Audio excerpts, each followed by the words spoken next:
Sir पास आ जाइए। और आज अपन कक्षा 10वीं में अध्याय 15 में पर्यावरण के ऊपर जो चैप्टर है, जो अध्याय है, उसके ऊपर अपन बात करेंगे। तो उसमें जो सबसे महत्वपूर्ण है कि अपना विद्यालय प्रकृति के एकदम नज़दीक है, जंगल पास में है। तो उस अध्याय में खाद्य कैसे बनता है, आहार कैसे बनता है, आहार श्रृंखला कैसे होती है, आहार जाल कैसे बनता है, तो इसके ऊपर हम आपको 2 मिनट में यहाँ प्रकृति में बताएंगे, नेचर के साथ बताएंगे कि सबसे पहली चीज़ तो आप ये मुझे बताइए कि आहार क्या है। आहार यानी भोजन। भोजन कैसे बनता है? भोजन हम बनाते हैं क्या? नहीं, भोजन हम नहीं बनाते। भोजन कौन बनाता है? पेड़ पौधे। पेड़ पौधे क्या करते हैं?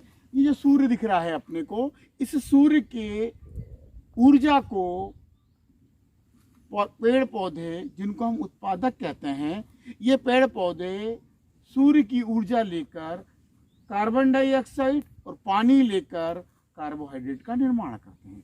ये जितने पेड़ पौधे आप यहाँ पे देख रहे हैं, ये उत्पादक हैं। क्या है ये? उत्पादक हैं। उसके बाद इन पेड़ पौधों में इनका जो उपभोग करता है वो हो जाता है प्राथमिक उपभोक्ता। उपभोक्ता मतलब उपभोग करने वाला। अपन कौन है? अपन भी उपभोक्ता है। अब आहार श्रृंखला में जैसे अब यहाँ पे देखें आप, छोटे छोटे पेड़ पौधे लगे हुए हैं, ये पेड़ पौधे लगे हुए हैं, तो ये उत्पादक हो गए। अब इसको आप देखिए, वहां पे पीछे देखिए बकरियां खा रही हैं उस पेड़ पौधों को। देखिए, दिख रहा है?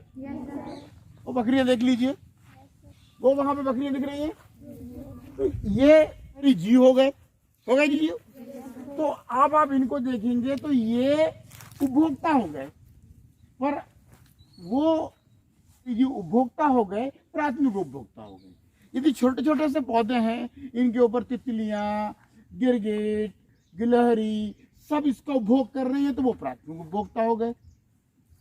प्राथमिक उत्पादक के बाद उसके ऊपर के क्रम में जो आएगा वो द्वितीयक उपभोक्ता हो गए, और सबसे आखिरी का जो क्रम में आएगा वो उच्च उपभोक्ता हो गया। ये आहार श्रृंखला बन गई। अब यदि मान लीजिए यहाँ शेर होता तो वो बकरी को खा जाता, तो क्या हुआ? उत्पादक सूर्य से ऊर्जा लेकर के भोजन बनाया, उस भोजन को उपभोक्ता, प्राथमिक उपभोक्ता बकरी ने खाया। शेर होता तो शेर खा लेता, नहीं तो उच्च उपभोक्ता बकरी हो गई यहाँ पे। और मान लीजिए यहाँ पे अपन ने सब्जी लगा ली होती, और वहां पे उसके अंदर वो सब्जी उत्पादक हो जाती, सूर्य के प्रकाश से प्रकाश संश्लेषण की क्रिया करके वो भोजन बनाती, और उसको उपभोग, मान लीजिए छोटे छोटे से जीव हैं, तितली है, गिलहरी है, कीट हैं, वो प्राथमिक उपभोक्ता हो गए। उसके बाद उसको यदि छोटी तितली को गिरगिट ने खा लिया तो वो द्वितीयक उपभोक्ता हो गया। गिरगिट को सांप ने खा लिया तो वो उच्च उपभोक्ता हो गया।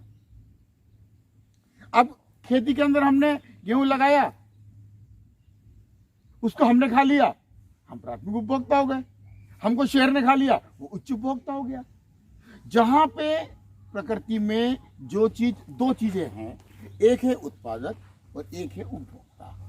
उत्पादक मतलब पेड़ पौधे जो प्रकृति से प्रकाश संश्लेषण की क्रिया करके कार्बन डाइऑक्साइड और पानी को लेकर के भोज्य पदार्थों का निर्माण कर रहे हैं, उनको कहते हैं उत्पादक।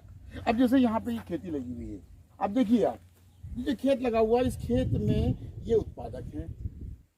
उपभोक्ता कौन होंगे?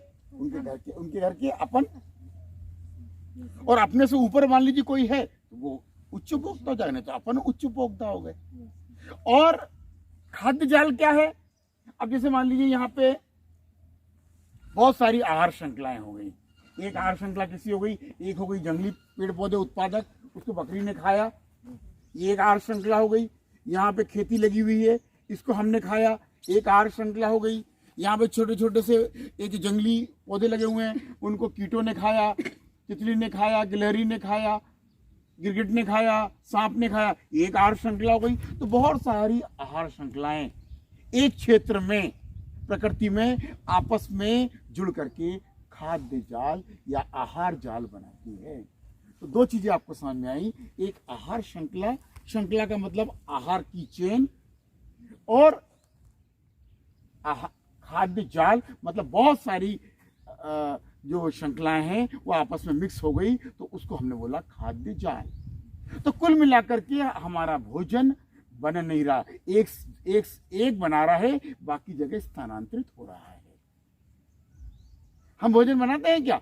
हम तो उसको पकाते हैं, हम उसको उपभोग करने का तरीका अपनाते हैं। बनाता कौन है? हरे पेड़ पौधे, जिसको हम उत्पादक कहते हैं। तो अब खाद्य श्रृंखला और खाद्य जाल समझ में आया? कोई दिक्कत इसमें आपको? बहुत एक श्रृंखला चलेगी, एक चेन चलेगी, वो खाद्य श्रृंखला कहलाएगी, और बहुत सारी श्रृंखलाएं आपस में मिल जाएंगी तो वो खाद्य जाल कहलाएगा। ठीक है बच्चों, समझ में आया? कोई दिक्कत इसमें? कोई प्रश्न है आपका?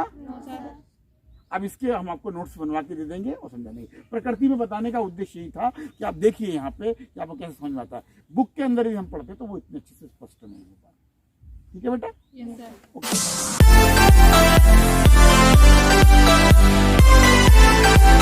sir.